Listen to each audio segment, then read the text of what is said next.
Comrade এবং বন্ধুরা, আমি প্রথমত আজকে এই সভায় যারা উপস্থিত হয়েছে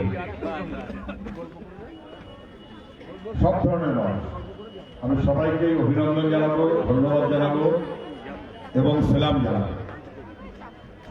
যারা মনে করছিল যে গাজল আমরা দখল করে নিয়েছি বা হবিবপুর আমরা দখল করে নিয়েছি, যাদের আমরা গতবার নির্বাচনে জিতিয়েছিলাম এখানকার মানুষ, তারা গাদ্দারি করেছে, তারা বেইমানি করেছে, এখানকার মানুষের সঙ্গে বেইমানি করে দলছুট হয়ে চলে গেছে।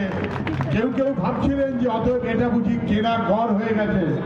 আজকের গাজলের মিছিল আর তারপরে হবিবপুরে যেভাবে রাস্তা ধরে আমাদের সমস্ত মানুষেরা লাল ঝান্ডাকে সামনে নিয়ে মিছিলে হাজির হয়েছেন, তাদের স্পষ্ট হয়ে গেছে অনেক মাতব্বর দেখে গেছে।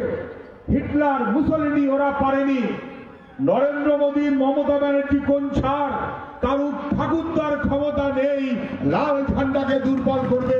আজ হবিবপুরের এই মিটিংয়ে আপনারা তা প্রমাণ করেছেন, আমি সেই কারণে আপনাদের ধন্যবাদ জানাই। অনেক কথা বলার কোনো দরকার নেই। কেউ কি আপনারা আমার চেয়ে কম জানেন? আমি কলকাতা থেকে এসেছি বলে আমি বেশি জানি, আর ডায়াসে নেতারা বসে আছে বলে তারা বেশি জানে। রামলালদা যে কথাগুলো বলেছে এটা আমাদের এখানকার মানুষের মনের কথা, প্রাণের কথা। আমরা সবাই জানি যে আমাদের সর্বনাশ করা হচ্ছে বছরের পর বছর ধরে। বাংলার মানুষকে, গরিব মানুষকে, কৃষককে, আদিবাসী মানুষকে সর্বনাশের শেষ প্রান্তে এনে দাঁড় করিয়েছে নবান্ন। তার বিরুদ্ধে মুখোমুখি লড়াই আমাদের লড়ে নিতে হবে। আপনাদের অভিজ্ঞতা কারো চাইতে কম না। যখন বামফ্রন্ট ছিল না, কি ছিল আমাদের হবিবপুরের চেহারা? আমাদের পুরোনো লোকেরা আমাকে ভালো করতে পারবে। আমার গ্রামে বাড়ি, আমি কলকাতা শহরের ছেলে না। আমার বাড়ি ক্যানিং, নাম শুনেছেন হয়তো, ক্যানিং, বারুইপুর, সোনারপুর গ্রামের দিকে বাড়ি। হবিবপুরের গ্রামের মানুষ আমার চাইতে কেউ কম জানেন না। বামফ্রন্ট যখন আসেনি ক্ষমতায়, বামফ্রন্টের আগের আমলে আমাদের কি পেটে দুবেলা ভাত জুটত না? ভুট্টার মাইল। আমাদের কম বয়সের ছেলেমেয়েরা বুঝতে পারবে না। যখন বামফ্রন্ট ছিল না, তখন আমাদের গ্রামগঞ্জের রাস্তা ছিল ছিঁড়ে, কাদা, গদ। কোথায় পিচের রাস্তা, কোথায় ইটের রাস্তা? আমাদের গ্রামের দেশে ছিল না। বামফ্রন্ট সে রাস্তা বানিয়েছে। যখন বামফ্রন্ট ছিল না, তখন আমাদের গ্রামের দিকে মানুষ পুকুরের জলে ফটকিরি মেরে সেই জল খেয়ে বড় হয়েছে। টিউবওয়েলের জল পর্যন্ত আমাদের সুযোগ ছিল না। গ্রামে গ্রামে টিউবওয়েল পৌঁছে দিয়েছে বামফ্রন্টের আমলের পঞ্চায়েত, একই না? আমাদের সবার জানা। আমি যখন যাদবপুর বিশ্ববিদ্যালয়ে পড়াশোনা করি, রিসার্চের কাজ করি, আমার বাড়িতে তখন হারিকেনের আলো।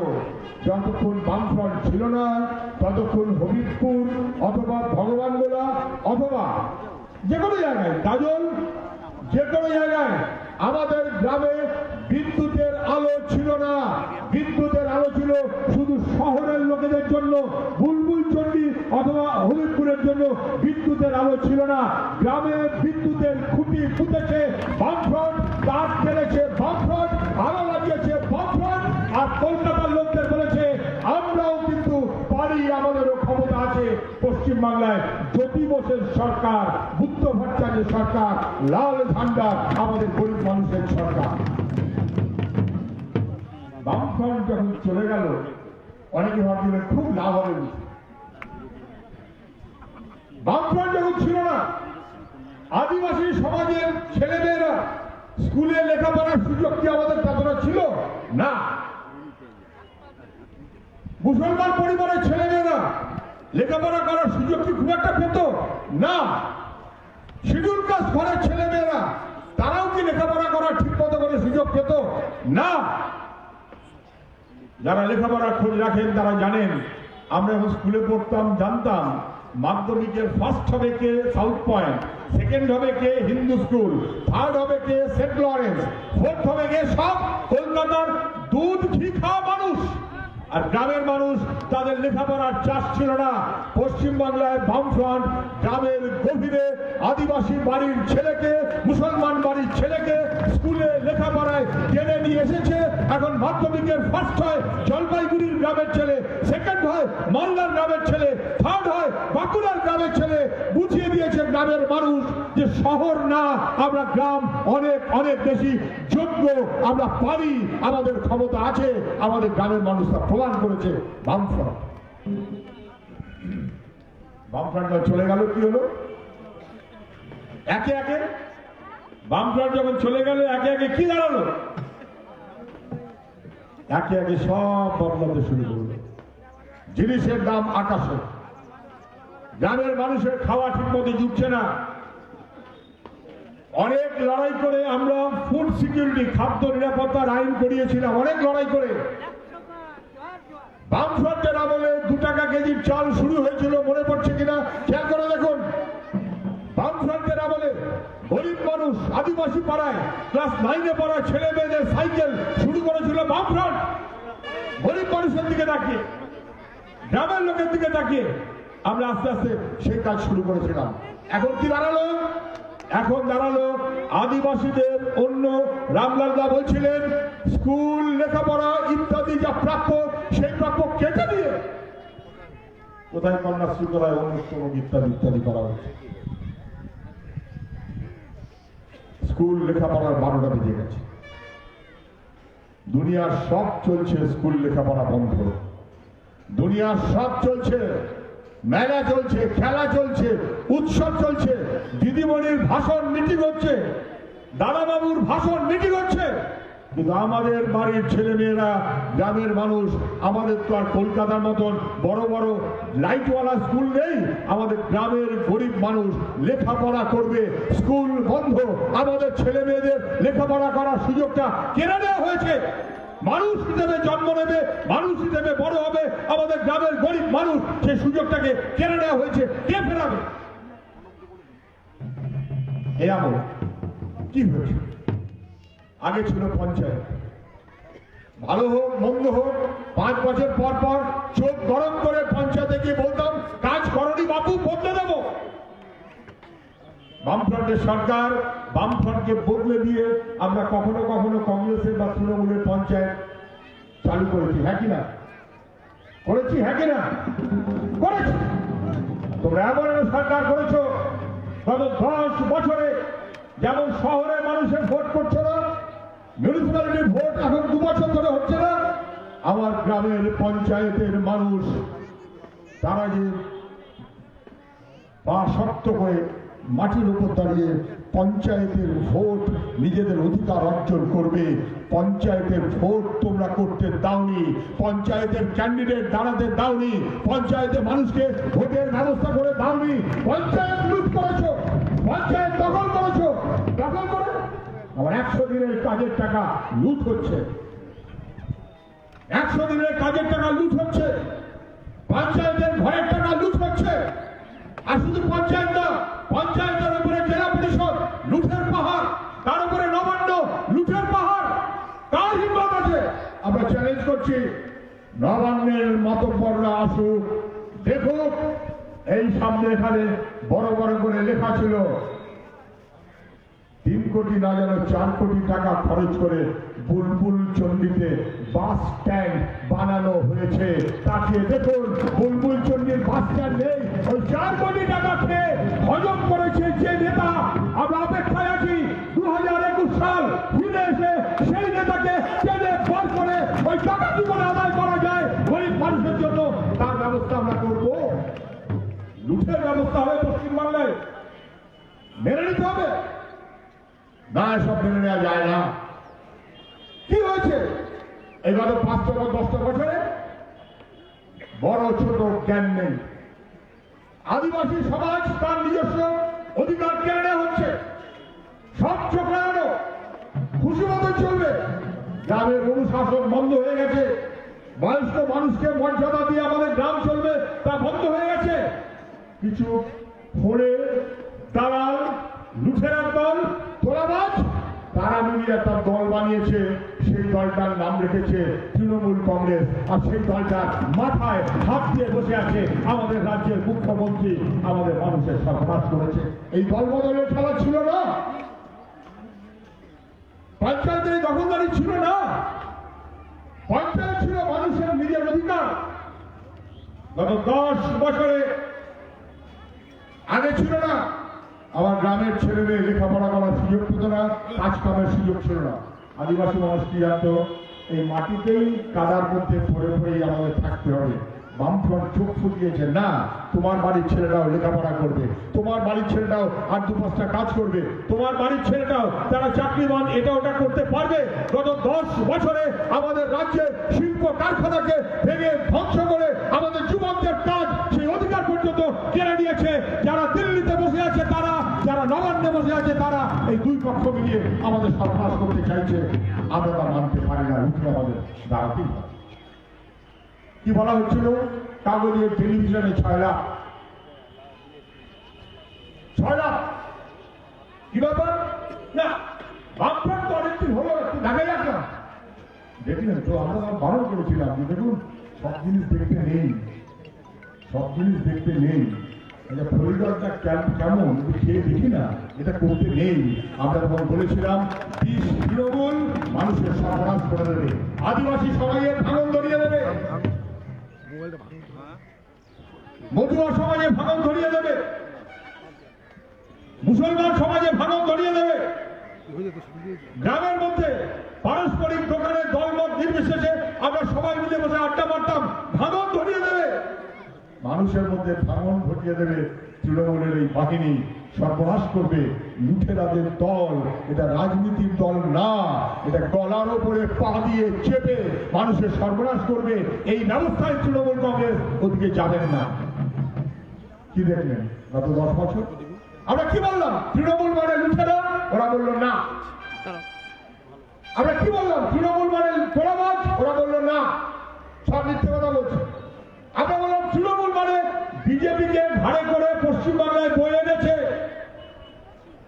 পশ্চিমবাংলায় যতদিন তৃণমূল কংগ্রেস আসেনি ততদিন বিজেপির মতন সর্বনাশা পার্টি পশ্চিমবাংলায় মাটিতে পা রাখার সুযোগ পায়নি। মনে রাখবেন, বিজেপির যারা আদি তাদের নাম জনসংঘ। সেই জনসংঘ একসময় পশ্চিমবাংলায় ছিল, পশ্চিমবাংলায় তৈরি হয়েছিল, কিন্তু কালক্রমে পশ্চিমবাংলার মাটি থেকে জনসংঘটা উঠে গেল। কেন উঠে গেল? কেন উঠে গেল? পশ্চিমবাংলায় বিভাজনের রাজনীতি করে না, বিজেপি মানে হিন্দুদের পার্টি না, ভুল। আজ বিবেকানন্দের জন্মদিন, হিন্দুদের পার্টি বিজেপি না। হিন্দু ধর্ম বুঝতে গেলে আমরা বিবেকানন্দকে দেখব, আমরা পরমহংসদেবকে দেখব, আমরা গোটা বাংলার মানুষকে দেখব, আমরা গ্রামের গরিব গরিব মানুষ যারা আছেন তাদের দিকে তাকাবো। হিন্দু ধর্ম বোঝার জন্য আমাদের মোদীর দরকার হয় না, আমাদের অমিত শাহ দরকার হয় না, তারা হিন্দু ধর্মের প্রচারক নন। তারা বর্ণ হিন্দুদের রাজত্ব করতে চায়। তারা তাদের ঘোষিত নীতি, তারা ব্রিটিশের পক্ষে ছিল, তারা মুসলমানদের বিরুদ্ধে, তারা খ্রিস্টানদের বিরুদ্ধে, তারা কমিউনিস্টের বিরুদ্ধে। কি দেখছেন? মহিলাদের ইজ্জত অথবা মহিলাদের অধিকারের বিরুদ্ধে বিজেপি। মনুবাদী বিজেপি মহিলাদের অধিকার দিতে চায় না, পর্দা নসীন করে রাখতে চায়। আদিবাসী সমাজ মহিলাকে মর্যাদা দেয়, সম্মান দেয়, তাকে ভরসা করে, আর বিজেপি মহিলা সমাজের 12টা বাজিয়ে। দলিত মানুষ বিজেপিতে তার কোনো ভূমিকা নেই।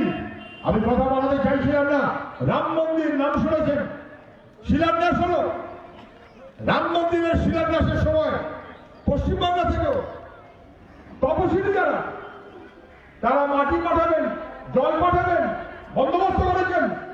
পশ্চিমবাংলায় যেহেতু তপশিলীরা পাঠিয়েছে, তপশিলীদের মাটি অথবা জলে নাকি রাম মন্দির অপবিত্র হয়ে যাবে, অতএব তা গ্রহণ করা হয়নি। বিজেপি তপশিলী হোক আদিবাসী হোক তাদের শত্রুতা করে এসেছে চিরকাল, তাদের পক্ষের পার্টি না। কাগজে পড়লেন হাতরস হাতরস হাতরস, মারা গেল কি মেয়ে? দলিত কি দলিতটা বড় কথা না, কিন্তু দলিত একটি মেয়ে, দলিত মেয়ে, তাদের কোনো দলিত মানুষ তাদের কোনো মর্যাদা থাকছে না, মুসলমান সমাজ তাদের কোনো মর্যাদা থাকছে না। যে মূল ভিত্তি নিয়ে বিজেপি চলে সেটা বর্ণ হিন্দুদের মতন মনোভাব, পায়ের তলায় সবাইকে দবিয়ে রাখবে, পায়ের তলায় দবিয়ে রাখবে, শূদ্র পায়ের তলায়, আদিবাসী সমাজ পায়ের তলায়। আমার আগে রামলাল্লাহ বলার সময় বলেছেন এই কারণে বলে বনবাসী। আর বোঝাবার চেষ্টা করা হচ্ছে বুঝি আমরা পশ্চিমবাংলায় কোনোদিন কখনো আদিবাসী সমাজ বিজেপির পাশে দাঁড়ায়নি। আদিবাসী সমাজ যতদিন শক্তি নিয়ে এগিয়েছে পিছনে দেখেছে বামফ্রন্ট, গরিব মানুষ শক্তি নিয়ে এগিয়েছে পিছনে দেখেছে বামফ্রন্ট। কারণ আমরা মানুষকে আদিবাসী অনাদিবাসী হিন্দু মুসলমান ব্রাহ্মণ শিডিউল কাস্ট এইভাবে দেখিনি। মানুষ মানে মান মর্যাদা এবং হুঁশ নিয়ে যার যা নিজের ঐতিহ্য নিয়ে চলবে সেই মানুষকে এগিয়ে নিয়ে যাবার ব্যবস্থা চিরকাল করেছে বামপন্থী। আমরা কি দেখলাম? আমরা যা বলছিলাম তৃণমূল বলছিল অসত্য বলছে, বিজেপি বলছিল অসত্য বলছে। এবার কি দেখা গেল? এখন ওদের মধ্যে ঘরে বিবাদ লেগে গেছে। তৃণমূলের যিনি সবচেয়ে বড় ভাইপো ছিলেন সেই ভাইপোকে টপকে দিয়ে একেবারে পিসিমণির ভাইপো সামনে এসে গেছে। ওদের বেঁধে গেল লড়াই।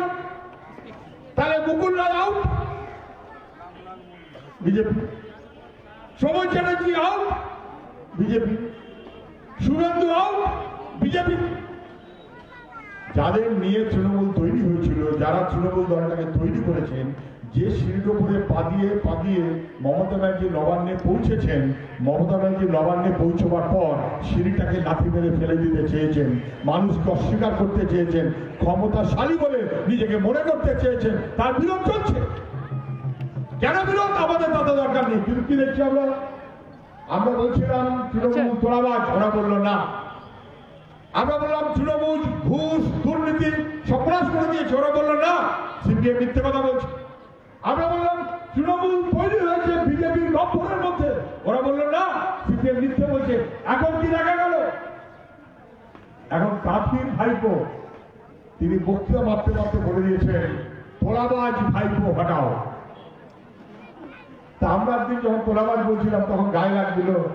আর এখন তৃণমূলের নেতা শুভেন্দু অধিকারী এই মালদায় যে তৃণমূলের হয়ে রাজত্ব করেছে, থানা পুলিশ সবাইকে একঘাটে রেখেছে, নবান্নের পারমিশন নিয়ে মানুষের ভোটের অধিকার কেড়ে নিয়েছে। এবার সে বলছে তোলাবাজ ভাইপো হটাও। শুভেন্দু অধিকারী আজকে তাকে স্বীকার করতে হলো, এই গ্রামের গরিব মানুষগুলো বলছিল তোলাবাজ, কথাটা ঠিক, আজ শুভেন্দুকে মানতে হলো। এই বলা হয়েছে এবার যাবে কোথায়? রান্নায় ফোড়ন পড়ে গেছে, ফটফট করে উঠে ডায়মন্ড হারবার থেকে ভাইপোরা চাইতে শুরু করলো। কি আমি তোলাবাজ? যে বলছে সে তোলাবাজ, মানে নাকি কি বলছে যে আমি তোলাবাজ? লোকে লাগেনি? একেবারে ঘুষের টাকা তোয়ালেতে মুড়ে হাতে নিয়েছে কে? তো বুঝতেই পারলো না।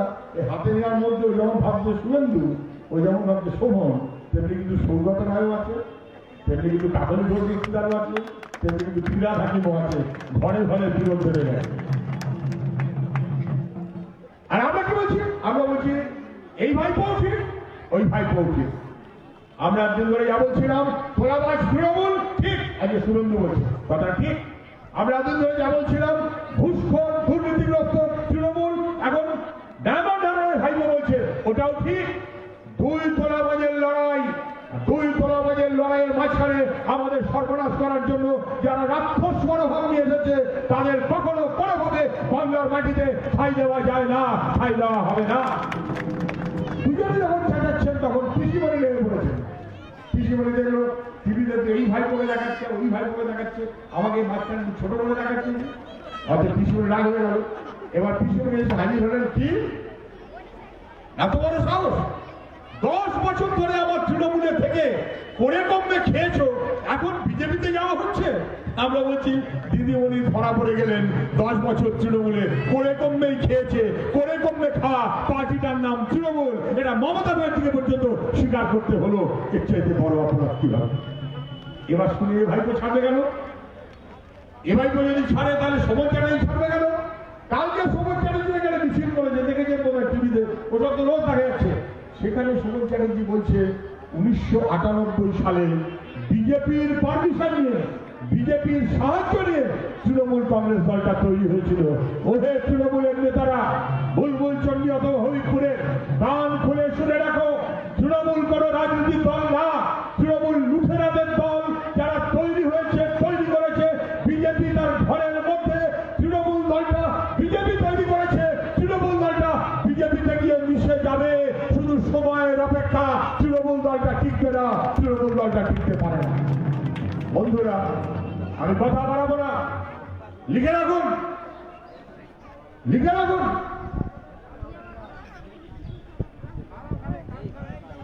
তৃণমূল বিজেপিকে ঠেকাতে পারবে না। যতদিন পশ্চিমবাংলায় বামফ্রন্ট ছিল ততদিন বিজেপি একটা মিউনিসিপ্যাল একটা পঞ্চায়েতের আসন জিতত না। তৃণমূলের আমলে 18 এমপি দিয়েছে। আপনি জানেন লোক, আপনি তো আমার চেয়ে বেশি জানেন। গ্রামের ফাঁকা জমিতে যদি ঘাস বেশি গজায়, তাহলে আপনি যতই চারদিকে বেড়া দিয়ে রাখুন না কেন, গরু লাফিয়ে লাফিয়ে বেড়া ভেঙে ঘাসের দিকে ঢুকবেই। পশ্চিমবাংলার মাঠে তৃণমূলের যদি চাষ হয়, তাহলে তার পিছন পিছন বিজেপি এসে ঢুকবেই। এটা আগে স্পষ্ট হয়ে গেল। তৃণমূলের পিছনে পিছনে বিজেপি তৃণমূল বিজেপিকে ঠেকাতে পারবে না। আচ্ছা, বিজেপি কি তৃণমূলকে ঠেকাবে? তৃণমূল তো খুব খারাপ। বুলবুল চন্ডীর 4 কোটি টাকা খেয়ে ফেলেছে, পঞ্চায়েতে গরিব মানুষের ট্যাক্সের টাকা, পাওয়ার টাকা, রাস্তার টাকা, ঘরের টাকা খেয়ে ফেলেছে। তাহলে তৃণমূল তো খুব খারাপ, তৃণমূলকে তাড়াতে হবে। কে তৃণমূলকে তাড়াতে পারবে? না, বিজেপি পারবে না। বিজেপি তৃণমূলকে ঠেকাতে চায় না। যদি বিজেপি তৃণমূলকে ঠেকাতে চাইতো, তাহলে নরেন্দ্র মোদীরও দরকার ছিল না, অমিত শাহরও দরকার ছিল না, দিলীপ ঘোষেরও দরকার ছিল না। শুধুমাত্র চিট ফান্ডে কোটি কোটি টাকা যারা খেয়েছে, আমরা কেস করেছিলাম। সুপ্রিম কোর্ট বলেছে যারা টাকা খেয়েছে, বেনিফিশিয়ারি আর কোথায় কোথায় টাকা গেছে খুঁজে বার করা হোক, সিবিআই সেই তদন্ত করুক। আমরা তার ব্যবস্থা করেছিলাম। যদি সিবিআই সেই তদন্ত করত কি হতো? বড় মেজ সেজ ছোট সমর্থক না, বড় মেজ সেজ ছোট তৃণমূলের নেতাদের সবার আজকে জেল ঘুঘু হয়ে জেলের মধ্যে বসে থাকার কথা। যদি সিবিআই ঠিক মতো করে তদন্ত করত, তৃণমূলের বড় নেতারা কেউ ছাড় পেত না। নবান্নের 14 তলায় বসে থাকার মতন লোক পাওয়া যেত না। পশ্চিমবাংলায় ক্যাবিনেট মিটিং নবান্নে করতে পারত না। ভুবনেশ্বরের সিবিআই জেলে গিয়ে ক্যাবিনেটের সভা করতে হতো। তৃণমূল দলটা উঠে যাওয়ার কথাই ছিল, জীবন কাটে দিয়ে তাকে টিকিয়ে রেখেছে বিজেপি। চায় না, চায় না। কিন্তু তৃণমূল তো থাকবেই। ভাজা পাবো, ভাজা পাবো, ভাজা পাবো। আপনি কেনার পর আস্তে করে আস্তে করে হাতে ধরে রাখতে হয়। বাই চান্স যদি একটা টোকা পড়ে যায়, ভাজা পাপড়টা ছুটছুট করে খুলে ভেঙে পড়ে যাবে। তৃণমূল কংগ্রেস পশ্চিমবাংলায় ভাজা পাপড়ের মতন হয়ে রয়েছে। একটা শুধু সময়ের অপেক্ষা, টোকা দেওয়ার অপেক্ষা, ছুটছুট করে ভেঙে পড়ে যাবে। তৃণমূল টিকবে না, দল টিকবে না, সরকার টিকবে না, ক্ষমতায় টিকবে না। যা পারে করে খাচ্ছে। এখন বিকল্প কি? কে থাকা? বিজেপি না, চায় না, পারবে না। আপনি যাদের উপর রাগ করে বলছেন যে তৃণমূলকে ঠেকাতে হবে, তারা সবাই সুস্থ করে এখন পারলে প্রায় বিজেপির দিকে চলে যায়। যে শুভেন্দু সমগ্র বাংলাতে এত কাণ্ড কারখানা করলো, সে এখন বিজেপি। চয়েস করতে হয় তৃণমূল নয় শুভেন্দু না। যাহা তৃণমূল তাহা শুভেন্দু তাহা বিজেপি। কে ঠেকাবে? সকালে যে তৃণমূল, বিকেলে সে বিজেপি, আজকে যে তৃণমূল, কালকে সে বিজেপি। তৃণমূলের তোলাবাজির মারামারিতে যে হেরে গেল সে চলে গেল বিজেপির দিকে, যে জিতে গেল সে থাকলো তৃণমূলের দিকে। তৃণমূলের শক্তিটা দুভাগে ভাগ হয়ে যাচ্ছে। সাধারণ গরিব মানুষ তাদের দ্বারা প্রলুব্ধ করছে। আমাদের কাজটা কি? সাধারণ গরিব মানুষকে ঐক্যবদ্ধ রাখাটা আমাদের কাজ। তৃণমূল, বিজেপি একই শক্তির দুটো মুখ, আলাদা কিছু না। একই শক্তির দুটো মুখ, আলাদা কিছু না। আপনার দোকানে যে মাল আসে, আপনি কেনেন বুলবুল চন্ডিতে, সে মালটা আসে কোথা থেকে? আপনি তো কিনলেন দোকান থেকে।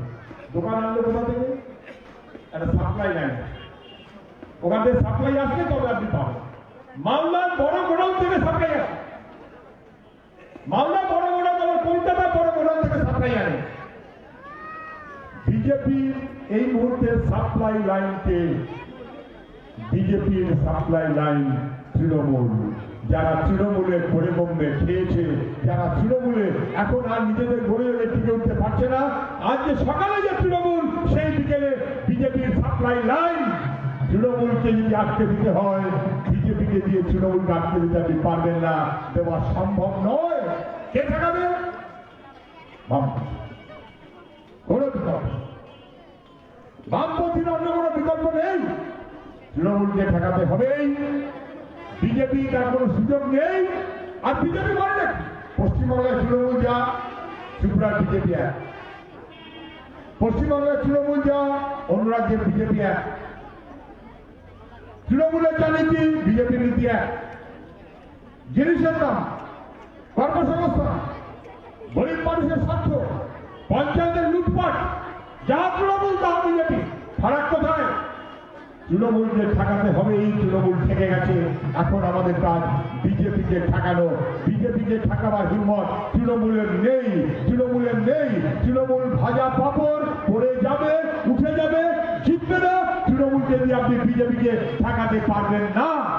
যদি কারোর মনে হয় যে আমি রোজ 10টা করে কোরআনের ইঞ্জেকশন দেবো, তৃণমূলকে চাঙ্গা করে রাখবো, তাহলে তৃণমূল আর চাঙ্গা হবার দশা এই জন্মে নেই। আর চাঙ্গা আছে, চাঙ্গা হতে পারবে না। ঠেকাতে হবে আমাদের। গরিব মানুষের ঐক্য চাই, গরিব মানুষের ঐক্য চাই। ইয়া বড় মোদীজি শ্রমিকের বিরুদ্ধে আক্রমণ করেছে, কে ঠেকাচ্ছে? লাল ঝান্ডা। ইয়া বড় মোদীজি কৃষকের সর্বনাশ করতে চায়। আমার আগের বক্তারা বলছিলেন লাখো লাখো কৃষক দিল্লির চারপাশে এই ঠান্ডার মধ্যে পরিবার নিয়ে চুপটি করে বসে আছে।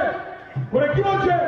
মোদীজির চোখে চোখে চোখ লেগে বসছে, হয় আইন বাতিল করো, না হলে আমরা এই থাকলাম, হিম্মত থাকে আমাদের সঙ্গে লড়ো। কৃষকরা কিন্তু মোদীজিকে ছাড়বে না, মোদীজিকে ছেড়ে দেবে না। লাল ঝান্ডা তাদের পিছনে আছে। লাল ঝান্ডাকে ভয় পায় ওরা সবচাইতে বেশি। চোখের মুখের নুন লাল ঝান্ডা। অপরাধী, অপরাধী বিজেপি তৃণমূল। তাকে যদি রুখতে হয়, রুখতে পারে গরিব মানুষ, মানুষের ঐক্য, মানুষের শক্তি। বামপন্থা লাল ঝান্ডা ছাড়া অন্য কোনো পথ নেই, অন্য কোনো পথ থাকতে পারে না। সেই পথ ধরেই আমাদের এগোতে হবে। আমি যে কথাটা বলে শেষ করবো, শুনে রাখুন, পালে লিখে রাখুন, পালে লিখে রাখুন। 2021 সাল এপ্রিল আর মে মাসে ভোট হবে। গাজরের মানুষ ঠিক করেছে, গতবারে যে ছিল তৃণমূলের এমএলএ, সে এখন হয়েছে বিজেপির নেতা। জানেন কিনা আমি জানি না, কি এক রায় নাকি নাম দেবে। গতবারে ছিল তৃণমূলের এমএলএ, এবারে হয়েছে বিজেপি নেতা। তারপরে আবার সুজিত রায়কে হারিয়ে, আমাদের দোষ, আমাদের দোষ। আমরা মাথা নিচু করে মেনে নিচ্ছি। আমরা লোক চিনতে ভুল করেছিলাম। আমরা যাকে দাঁড় করিয়েছিলাম দলত্যাগ করে তৃণমূলে গেছে। এত লোভের লোভ তৃণমূলে টিকতে পারেনি। এবার তৃণমূল ছেড়ে আরেকটা গাছের আরেকটা ডালে, যেখানে বলছিল বাদলের বদল, আরেকটা গাছে গিয়ে ঝুলে পড়েছে বিজেপিতে।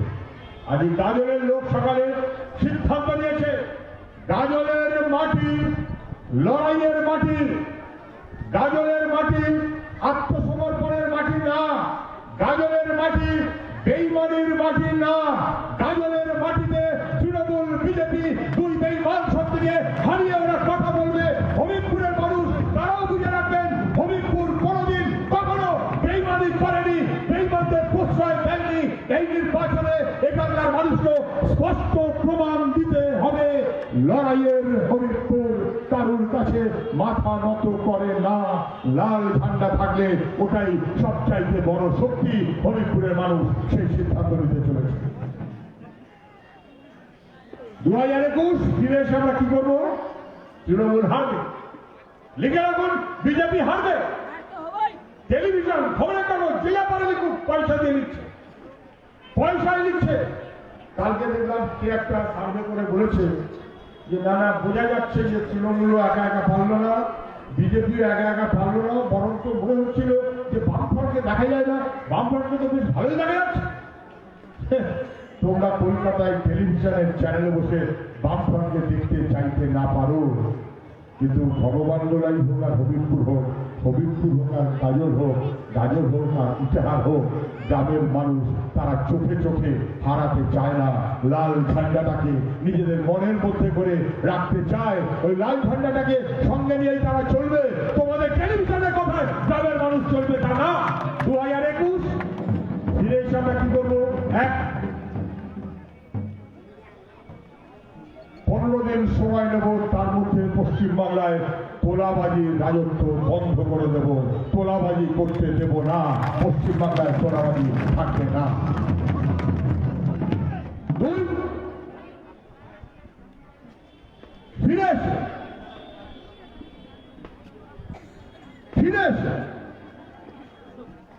মায়েদের সুরক্ষা আমরা নিশ্চিত করব, আইনের শাসন আমরা নিশ্চিত করব। পুলিশের যারা ছোট্টাগাড়ি করছেন, পুলিশের যারা মিথ্যা মামলা দিয়ে ফাঁসাচ্ছেন, তাদের নাম লিখে রাখুন। 1 মাস সময়ের মধ্যে সমস্ত মিথ্যা মামলা পশ্চিমবাংলায় প্রত্যাহার করার দায়িত্ব নেবে ফিরে এসে 2021-এর পরে বামপন্থীরা, লিখে রাখুন। 3 প্রত্যেক বছরে টেট পরীক্ষা হতো, নিয়োগ হতো, প্রাইমারি স্কুল সার্ভিস হতো, নিয়োগ হতো, সেকেন্ডারি প্রায় পাবলিক সার্ভিস কমিশন পরীক্ষা হতো, নিয়োগ হতো। লুঠের রাজত্ব করেছে, দুর্নীতি, টাকা টাকা টাকা।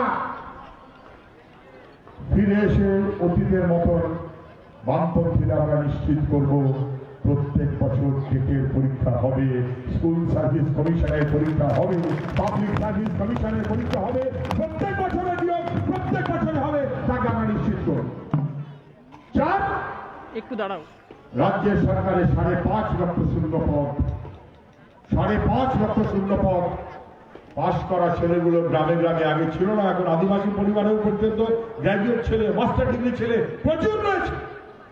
5.5 লক্ষ শূন্য পদ, 5.5 লক্ষ শূন্য পদ 1 বছরের মধ্যে আমরা পূরণ করব। গ্রামের কৃষক তার অধিকার আমরা রক্ষা করব, শ্রমজীবী মানুষ তার অধিকার রক্ষা হবে। কারণ ক্ষমতা নেই, তাকে ঠেকাবে। লিখে রাখুন 3 মাস সময় নেব, 3 মাস। পঞ্চায়েতের ভোট করনি, দখল করে রেখেছে পঞ্চায়েত। মিউনিসিপ্যালিটির ভোট করনি, দখল করে রেখেছে মিউনিসিপ্যালিটি। পঞ্চায়েত আর মিউনিসিপ্যালিটিকে লুঠেরার রাজত্বে পরিণত করেছো। লিখে রাখুন 2021 সালে ফিরে এসে 3 মাসের মধ্যে এই পঞ্চায়েতগুলোকে লাঠি মেরে ফেলে দিয়ে একেবারে